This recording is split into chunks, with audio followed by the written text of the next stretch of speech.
Hello दोस्तों, कैसे हो आप सभी। तो देखिए हम लोग यूपी टेट के लिए मैथ्स की हम लोग यहाँ पे प्रैक्टिस कर रहे हैं, जिसमें से जो हम आज का टॉपिक हमारा है वो है, देखो, आंकड़ों का वर्गीकरण, पिक्टोग्राफ, माध्य, माध्यिका, बहुलक और बारंबारता के बारे में आज हम यहाँ पर पढ़ने वाले हैं। इम्पोर्टेंट टॉपिक है, हर बार परीक्षा में कोई ना कोई एक आधे क्वेश्चन जरूर से जरूर आते हैं यहाँ से। और जितने भी प्रीवियस ईयर क्वेश्चंस हैं उनको हम यहाँ पर करने वाले हैं। ठीक है, कोई भी क्वेश्चन जो हम यहाँ पे ले रहे हैं वो सारे के सारे क्वेश्चन पिछले किसी न किसी एग्जाम्स में आए हुए ही हैं। ठीक है, देखो पहला क्वेश्चन है कि नीचे 10 दिन का न्यूनतम तापमान डिग्री सेल्सियस में दिया गया है, और जो है देखो ये आपके टेम्परेचर है, पहला है -6 है, फिर -8, 0, 3, 2, 0, 1, 5, 4 एंड 4। बोला गया कि इन आंकड़ों का परिसर आपको बताना है। ठीक है, तो देखो इसका फॉर्मूला आपको क्या है, आप इसमें फॉर्मूले पे फोकस करेंगे। इतने ज्यादा क्वेश्चंस हम यहाँ पे प्रैक्टिस करेंगे कि प्रैक्टिस करते करते ही आपको क्वेश्चन याद हो जाएंगे। ठीक है, मतलब फॉर्मूले आपको याद हो जाएंगे। ठीक है, देखो इसका जो परिसर का फॉर्मूला क्या होता है वो जरा ध्यान से समझेंगे। परिसर बराबर क्या होता है, जब भी आपको परिसर बताना हो तो सबसे पहले आप यहाँ पे लिखेंगे हाईएस्ट वैल्यू, माइनस में लोवेस्ट वैल्यू। ठीक है, यानी कि ये आपका फॉर्मूला होता है किसका, परिसर का। ठीक है, हाईएस्ट वैल्यू और लोवेस्ट वैल्यू को माइनस कर दीजिएगा, जो आएगा वही परिसर होगा। तो इसका मतलब ये हुआ हाईएस्ट वैल्यू। अगर आप इस क्वेश्चन में देखें तो देखो हाईएस्ट वैल्यू कितनी है, तो 5 जो है वो यहाँ पर हाईएस्ट वैल्यू है, तो लिख दिया 5 माइनस में। अगर लोवेस्ट की बात करें तो -8 आपका लोवेस्ट है, तो इसको ऐड करेंगे तो इधर हो जाएगा 5 + 8 इक्वल टू में कितना, 13। तो ये इसका आंसर हो जाएगा 13 डिग्री सेल्सियस, आपके इस क्वेश्चन का आंसर होगा। ठीक है, चलिए क्वेश्चन नंबर सेकंड क्या कह रहा है। नीचे दी गई बारंबारता सारणी के लिए 60 किलोग्राम से कम वजन के व्यक्तियों की संख्या क्या है। मतलब ऐसे लोगों की संख्या बतानी है जिनका वजन 60 किलोग्राम से कम है। तो देखो ये आपका भार का है और ये व्यक्तियों की संख्या है। तो देखो यहाँ पर भार 40 से 45 किलोग्राम के बीच में है, इसका मतलब ये 60 से कम है। 45 से 50 है, इसका मतलब ये भी आपके 60 से कम है। 50 से 55 है, इसका मतलब ये भी आपके 60 से कम है। और 55 से 60 यानी कि ये भी आपके 60 या उससे कम ही है। ठीक है, तो अगर आपको 60 से कम बताने हैं तो इसका मतलब आपको इन सबको ऐड करना पड़ेगा। तो ऐड करेंगे 4 + 5 + 10 + 7, और इन सभी को जब आप ऐड करेंगे तो आपकी वैल्यू आ रही होगी कितनी, 26। तो ये आपके इस क्वेश्चन का आंसर होगा, यानी कि ए नंबर ऑप्शन इस क्वेश्चन का करेक्ट आंसर हो जाएगा। ठीक है, क्वेश्चन नंबर थर्ड देखिए क्या कह रहा है। बोला गया है कि देखो यहाँ पे प्राप्तांक दिया है और विद्यार्थियों की संख्या यहाँ पे दी है, तो इसका मतलब 10 से कम विद्यार्थी, 10 नंबर से कम 3 लोग आए हैं, 20 नंबर से कम 7 लोग आए हैं, 30 नंबर से कम 13 लोग आए हैं, 40 नंबर से कम 16 लोग आए हैं, 50 नंबर से कम 21 लोग हैं और 60 नंबर से कम 27 स्टूडेंट हैं। प्रयुक्त सारणी के आधार पर 20 से 30 वर्ग अंतराल की बारंबारता P और 40 से 50 की बारंबारता Q है। तो P और Q का आपको अंतर बताना है। ठीक है, क्वेश्चन आसान है, बस आपको ध्यान से देखना है। देखो 20 और 30 के बीच का अंतर P है, तो देखो 20 और 30 के बीच का अंतर कितना है, तो P है ना, तो इसका मतलब P बराबर हमारा कितना हो जाएगा, 13 - 7, तो ये हो जाएगा 6। ठीक है, Q इक्वल टू देखें, Q बराबर हमारा है 40 से 50, इसका मतलब 40 से 50, तो 40 में और 50 में 21 और 16 है, इन दोनों के बीच का डिफरेंस आप निकालेंगे तो आएगा ये 5। तो बोला गया है कि P और Q का डिफरेंस बताना है, तो इसका मतलब P - Q की वैल्यू बतानी है, तो ये होगा 6 - 5 इक्वल टू में कितना, 1, और ये इस क्वेश्चन का आंसर होगा, यानी कि ऑप्शन नंबर सी इस क्वेश्चन का क्या हो जाएगा, करेक्ट आंसर हो जाएगा। समझ में आ रही बात ना। ठीक है, आसान है, बस आपको थोड़ी सी लैंग्वेज को ध्यान में रखते हुए क्वेश्चन को पढ़ना है। अगला क्वेश्चन में बोला कि किन्हीं दो संख्याओं a और b के समांतर माध्य, ठीक है, और गुणोत्तर माध्य बराबर हैं। तो देखो समांतर माध्य दो संख्या है, पहले तो देखो संख्या हमारे पास एक a है और दूसरी b है। ठीक है, अगर इनके समांतर माध्य की बात करें तो इनका जो समांतर माध्य होता है, तो इनका जो समांतर माध्य होता है वो होता है a + b/2, और इनका जो गुणोत्तर माध्य होता है, गुणोत्तर माध्य होता है वो होता है under root A B. Question में बोला गया है कि ये दोनों वैल्यू जो है आपस में इक्वल हैं। हम इसका मतलब यहाँ पे ये कह सकते हैं कि a plus B by two equal to क्या कर सकते हैं, अंडर रूट के अंदर ए बी लिख सकते हैं। ठीक है, तो इसको जब सॉल्व करेंगे तो इधर आ जाएगा a plus B equal to कितना हो जाएगा, टू रूट के अंदर ए बी हो जाएगा। ठीक है, इसको और सॉल्व करेंगे तो यहाँ पर हो जाएगा a प्लस बी माइनस में two root A B equal to में कितना होगा, 0 होगा। तो आप ये बताओ क्या ये फॉर्मूला कोई बन रहा है क्या, ये इसको मतलब हम कैसे सॉर्ट कर सकते हैं कि इन चारों ऑप्शन के अंदर कोई ना कोई वैल्यू आ जाए।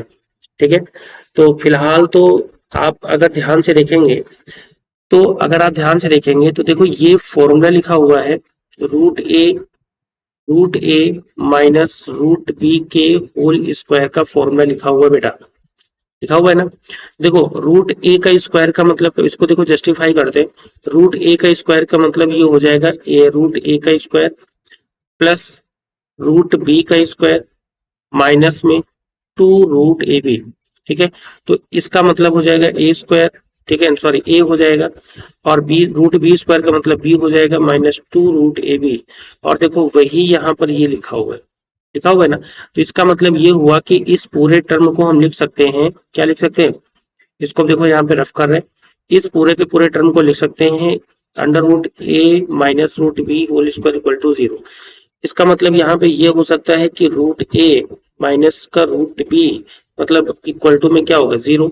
तो रूट ए इक्वल टू में क्या हो सकता है, रूट बी, रूट से रूट कैंसिल हो सकते हैं। तो इसका मतलब आ जाएगा ए इक्वल टू बी, और ए इक्वल टू बी कहाँ पर आ रहा है, ऑप्शन नंबर बी में आ रहा है। इसका मतलब यही इस क्वेश्चन का करेक्ट आंसर हो जाएगा, यानी कि ऑप्शन नंबर बी इस क्वेश्चन का क्या हो जाएगा, करेक्ट आंसर हो जाएगा। ठीक है, बस थोड़ी सी आपको क्वेश्चन की प्रैक्टिस पे ध्यान देना होता है, सारी की सारी चीजें अपने आप हो जाती है।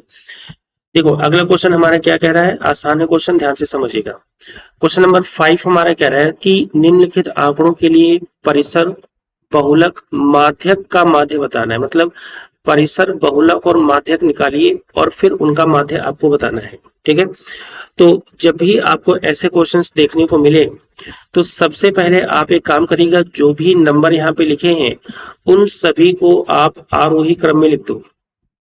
कौन से क्रम में, आरोही क्रम। आरोही क्रम का मतलब छोटे से बड़े की तरफ जाएंगे। तो सबसे पहले सबसे छोटा नंबर हमारे पास कौन सा आएगा, 2, तो यहाँ पे हम लिखेंगे 2। फिर कौन आएगा, 3, तो यहाँ पर आएगा 3। ठीक है, फिर कौन आएगा, फिर उसके बाद देखो एक ये भी 3 है यहाँ पर, तो एक और 3 आ गया। उसके बाद देखो ये 4 हो गया। ठीक है, और देखो ये भी 4 हो गया।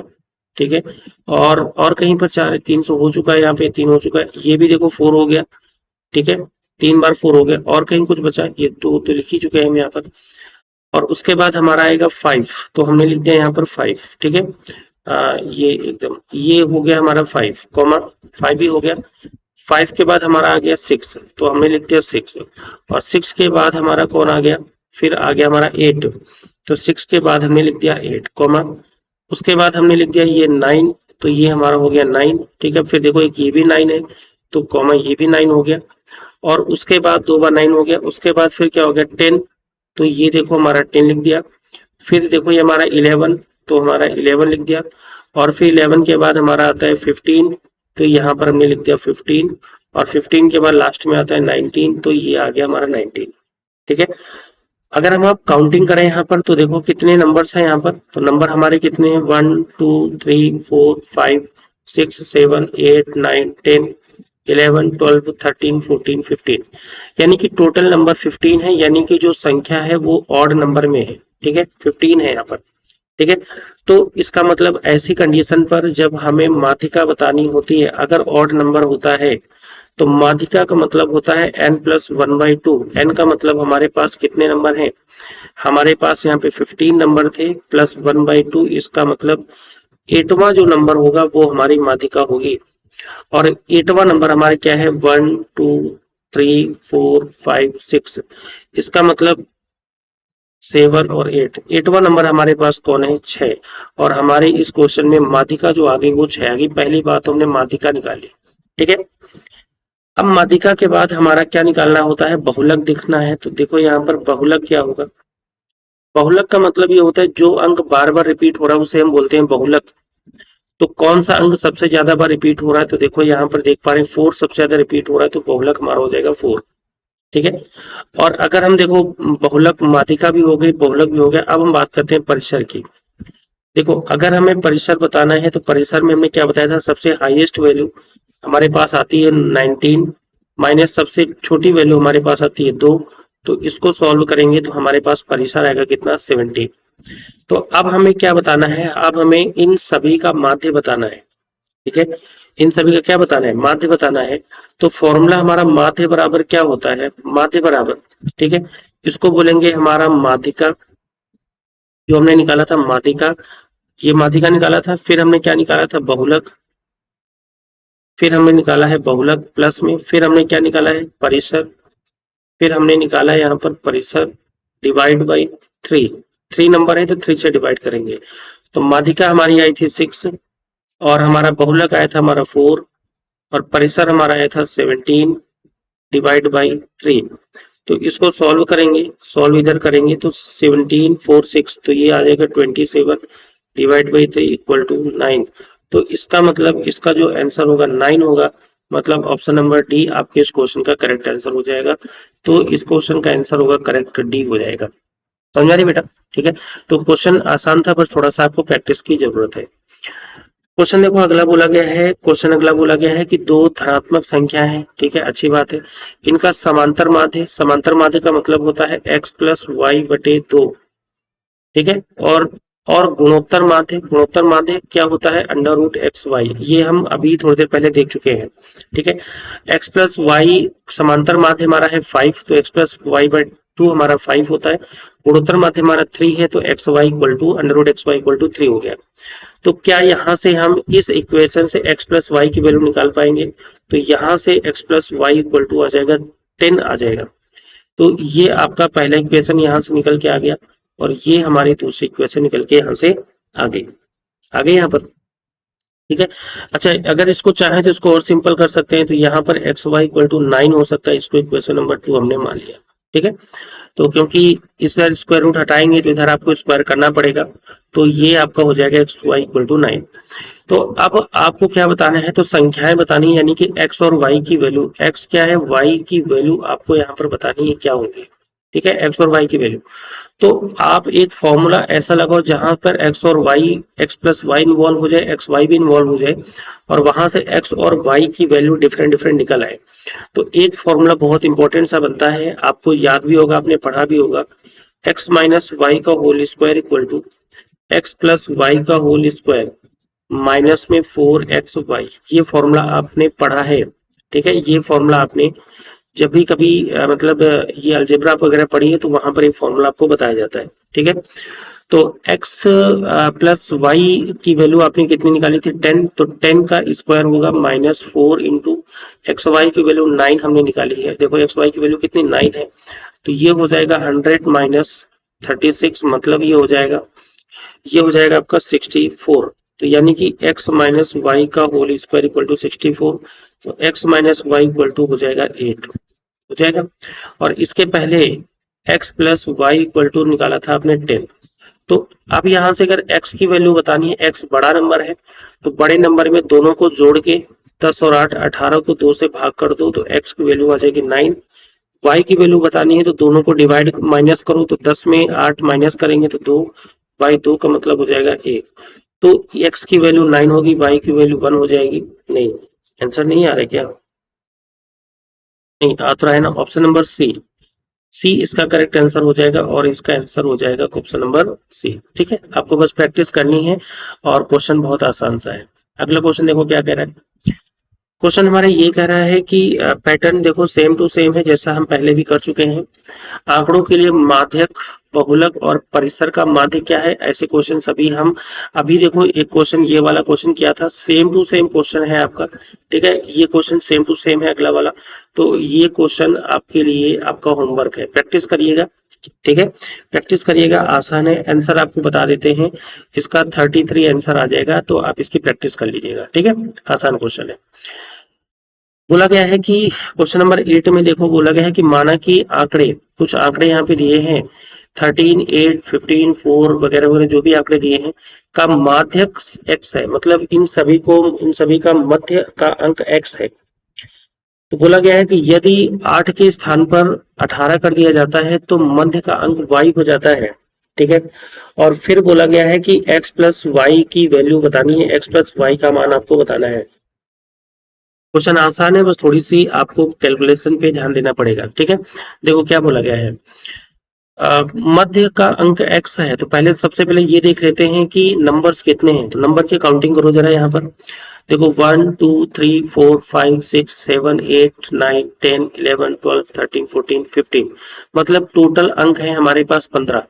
तो 15 अंक हैं, तो 15 अंक के केस में माध्यक जो होता है वो हमारा होता है x प्लस, क्या होता है x प्लस, नहीं x ना करो, इसको n कर लो, n प्लस 1/2। ठीक है, n प्लस 1/2 इसको सॉल्व करेंगे तो हमारे n का मतलब होता है 15 प्लस 1/2, और 15 और 1 मतलब 16/2। 16 का मतलब होता है 8वां पद हमारा होगा। ठीक है, लेकिन 8वां पद आपका तब होगा जब आपके ये जितने भी नंबर हैं वो हमारे आरोही क्रम में लिखे होंगे।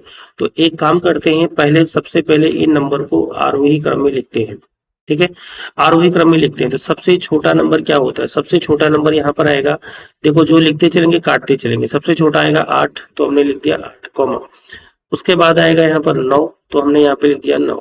ठीक है, फिर आएगा हमारे पास कितना 13, तो फिर यहाँ पे लिखेंगे 13 कॉमा।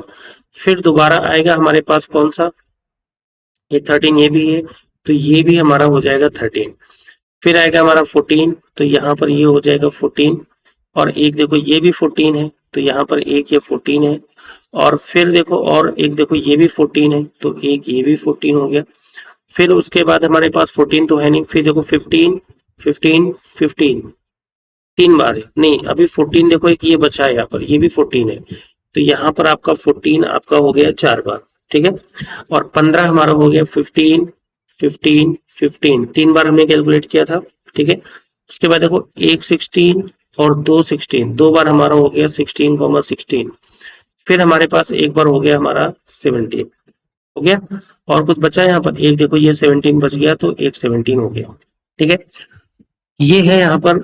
इसको जब सॉल्व करेंगे तो ये पूरी वैल्यू आ रही, इनको आरोही क्रम में लिखेंगे। अब देखो यहाँ पर हमें 8वां पद बताना है, तो 1 2 3 4 5 6 7 8, 8 का मतलब यह होगा, 8 का मतलब हो जाएगा यहाँ पर जो नंबर आएगा वो आएगा 14। ठीक है, अब क्वेश्चन में बोला है कि 8 के स्थान पर 18 कर दिया जाता है, यानी कि अब हमारे पास नंबर 8 नहीं है, और 8 की जगह पर हमें करना है 18। जब 18 करेंगे तो क्या ये पूरा का पूरा नंबर नहीं बदल जाएगा, तो पूरा का पूरा क्रम ही बदल जाएगा। तो इसका मतलब 8 की जगह पर अगर हम 18 करेंगे तो जब अब के केस में जो आरोही क्रम होगा वो हो जाएगा, अब वो 9 से स्टार्ट होगा, कितना हो जाएगा, अब ये हो जाएगा 9 से स्टार्ट होगा। देखो यहाँ लिख रहे हैं 9 13 13 14 14 14 14, 4 बार था 14। उसके बाद हो जाएगा 15 15 15, 3 बार था। फिर 16 16, 2 बार, 17 17, और हो जाएगा 18। ये 18 है, 8 की जगह पर हमने इसको 18 को बदला है। और अब जब यहाँ पर हम मध्य का अंक निकालेंगे, अब यहाँ पर अगर हम मध्यांक निकालेंगे तो अंक तो उतने ही है ना, तो मतलब अभी भी 8वां अंक ही आएगा, अभी भी कौन सा अंक आएगा, 8वां ही आएगा, क्योंकि अंकों की संख्या में कोई परिवर्तन नहीं है, बस अंक बदला गया है। तो अब 8वां अंक देखो क्या आएगा, 8वां अंक यहाँ पर क्या आएगा, 1 2 3 4 5 6 7 8, अब अंक आ गया हमारा, हमारे पास कौन सा, 15 आ गया। ठीक है, तो बोला गया x और y के मानों को, और जब बदला गया है तो ये वैल्यू हो जाएगी y। तो x प्लस वाई, तो x हमारे क्या था, देखो पहले मध्य अंक x था, तो इसका मतलब ये x की वैल्यू आ रही थी, बाद में मध्य अंक y हो गया, तो इसका मतलब ये वाली वैल्यू जो है ये आपकी y की है। तो x प्लस वाई का मतलब हो जाएगा 14 प्लस 15, तो ये हो जाएगा 29, और ये क्वेश्चन हो जाएगा आंसर। इसका मतलब ऑप्शन नंबर कौन सा, बी इसका करेक्ट आंसर हो जाएगा। ठीक है, option number B correct answer होगा। अगला देखो क्वेश्चन नंबर, अगला क्या कह रहा है, 9 कह रहा है, नीचे दिए गए डिग्री सेल्सियस में डेटा सेट दिया है, परिसर बताना है। तो परिसर के केस में भी हमने बताया था, जो हमारा परिसर होता है, परिसर का मतलब होता है highest value, highest value minus lowest value होती है परिसर। तो इस पूरे के पूरे सिस्टम में देखें तो हाईएस्ट वैल्यू हो जाएगी 8 माइनस और लोवेस्ट हो जाएगी -8, तो ये हो जाएगा -8, तो ये हो जाएगा 8 और 8 16 और ये आंसर, इसका मतलब ऑप्शन नंबर इसका बी करेक्ट आंसर हो जाएगा। ठीक है, यानी कि option number B correct answer हो जाएगा। आप केवल क्वेश्चन को ध्यान से समझते चलिए और पढ़ते चलिए, सारी की सारी बातें अपने आप क्लियर हो जाएंगी। ठीक है, चलो अगला क्वेश्चन देखो क्या कह रहा है। परीक्षा में 16 विद्यार्थियों के गणित में प्राप्तांक कितने हैं? तो बहुलक, बहुलक का मतलब ये होता है जो मैक्सिमम नंबर, मैक्सिमम टाइम्स जो नंबर आया है, मैक्सिमम टाइम्स कोई भी नंबर जो जितने ज्यादा बार आया है वही उसका बहुलक होता है। तो आप एक बात यहाँ देखेंगे, देखो 5, देखो 2 0 तो 2 बार आया है, 2 भी 2 बार आया है, 3 3 बार आया है, 4 1 बार आया है, 5 कितनी बार 4 बार आया है और 6 2 बार। तो इसका मतलब इसका जो बहुलक होगा वो हो जाएगा 5, यानी कि ऑप्शन नंबर बी। यानी कि कोई भी अंक कितने बार रिपीट होता है वही उसका बहुलक होता है। मैक्सिमम टाइम रिपीटिंग नंबर ही हमारा क्या होता है? बहुलक होता है। यानी कोई भी नंबर जितने टाइम रिपीट होता है वही उसका बहुलक हो, जितने ज्यादा टाइम रिपीट होता है वही नंबर बहुलक होता है। ठीक है, तो आंसर नंबर इसका बी हो जाएगा, इसका करेक्ट आंसर। क्वेश्चन देखो अगला। क्वेश्चन नंबर में बोला गया है कि एक परीक्षा में एक कक्षा के 30 छात्रों के द्वारा प्राप्त अंकों का मान इतना था। बाद में यह ज्ञात हुआ कि त्रुटिवश एक छात्र का प्राप्त अंक 75 के स्थान पर 57 हो गया, सही मात्रा बताइए। तो अगर हम आपसे बोले टोटल मार्क्स कितने होंगे, टोटल मार्क्स कितने होंगे, देखो माध्य है इतना और टोटल छात्र इतने, तो टोटल मार्क्स हमारे पास कितने हो जाएंगे 58.5 इंटू में कितना 30। तो इसको जब सॉल्व करेंगे तो हमारे आएंगे कितना 1755। तो इतने मार्क्स, टोटल इतने मार्क्स हो जाएंगे। ठीक है, क्वेश्चन में बोला है कि टोटल इतने मार्क्स थे, उसमें से 57 बाई मिस्टेक अंकित हो गया, तो 57 हटा दो। रियल में होना चाहिए था 75, तो 75 ऐड कर दो। ठीक है, और उसके बाद अब यहाँ पर प्राप्तांक लगा दो, मतलब टोटल स्टूडेंट 30 से डिवाइड कर दो। तो इसका मतलब ये हो गया, इसको सॉल्व करेंगे 1773 डिवाइड बाई 30, इसको सॉल्व करेंगे तो ये आएगा 59.1 और ये इसका करेक्ट आंसर हो जाएगा। इसका मतलब ऑप्शन नंबर बी इस क्वेश्चन का करेक्ट आंसर होगा, ऑप्शन नंबर बी इसका करेक्ट आंसर हो जाएगा। ठीक है भाई, इसमें क्या किया, जो नंबर टोटल थे उसमें से गलत वाला हटाया, सही वाला जोड़ दिया। टोटल नंबर हमारे पास 30 थे। ठीक है, टोटल नंबर हमारे पास 30 थे, 30 से डिवाइड कर दिया, जो नंबर आया वही हमारा सही माध्यम हो जाएगा। ठीक है, अगला क्वेश्चन देखो। क्वेश्चन हमारे पास है n संख्याएं हैं। ठीक है, n संख्याएं हैं जहां पर n जो है 1 से बड़ा है, जिनमें से एक संख्या 1 माइनस 1/n है और शेष सभी एक ही हैं। तो n संख्याओं का समांतर माध्य कितना होगा? ठीक है, संख्या n जो है वो बड़ी है 1 से, इसका मतलब ये होगा 1 से बड़ी है संख्या, तो समांतर माध्य क्या होगा? और इनमें से एक संख्या 1 माइनस 1/n है, तो इसका मतलब ये हुआ कि यहाँ पर n संख्याओं का जो माध्य होगा, n संख्याओं का जो माध्य होगा वो क्या होगा 1 प्लस 1। ठीक है, ऐसे इसको ऐड करेंगे तो यहाँ पर n माइनस 1 की तरफ जाएगा और प्लस में क्या जाएगा 1 माइनस 1/n तक यहाँ पर जाएगा और टोटल संख्या हमारे पास n है तो n से डिवाइड करेंगे। तो इसको डिवाइड करने पर आएगा n minus 1/n divide by, एक मिनट, डिवाइड बाई n। इसको जो सॉल्व करेंगे तो ये आएगा 1 माइनस n का होल स्क्वायर और ये आपका करेक्ट आंसर हो जाएगा, यानी कि एक्शन नंबर कौन सा हो जाएगा? बी इसका करेक्ट आंसर हो जाएगा। ठीक है, क्वेश्चन को एक बार सॉल्व करिएगा, अगर ना आए तो आप कमेंट करिएगा, इसको हम दोबारा बता देंगे। क्वेश्चन अच्छा है, आसान है, आया हुआ क्वेश्चन है। जितने भी क्वेश्चन है बेटा ये सब के सब किसी न किसी एग्जाम्स में आए ही हैं क्वेश्चन। ठीक है, अगला देखो। क्वेश्चन अगला ये कह रहा है, ठीक है, क्वेश्चन अगला ये कह रहा है कि 50 संख्याएं दी गई हैं, हर संख्या को 53 से घटाया जाता है और प्राप्त संख्याओं का माध्य -3.5 हो जाता है। तो दी गई संख्याओं का माध्य कितना है? एक काम करते हैं, ऊपर के क्वेश्चंस आपने बहुत सारे यहाँ पे सॉल्व किए हैं। ठीक है, उसी को बेस मान करके आप इस क्वेश्चन के माध्य को सॉल्व करें। ठीक है, तो ये 13 क्वेश्चन आज की क्लास में यहाँ पर हो गए। बाकी के 13 से आगे यानी कि आज यहाँ से लेकर के आगे क्वेश्चन कल की क्लास में डिस्कस करेंगे। ठीक है, तो आज की क्लास में इतना ही। Thank you.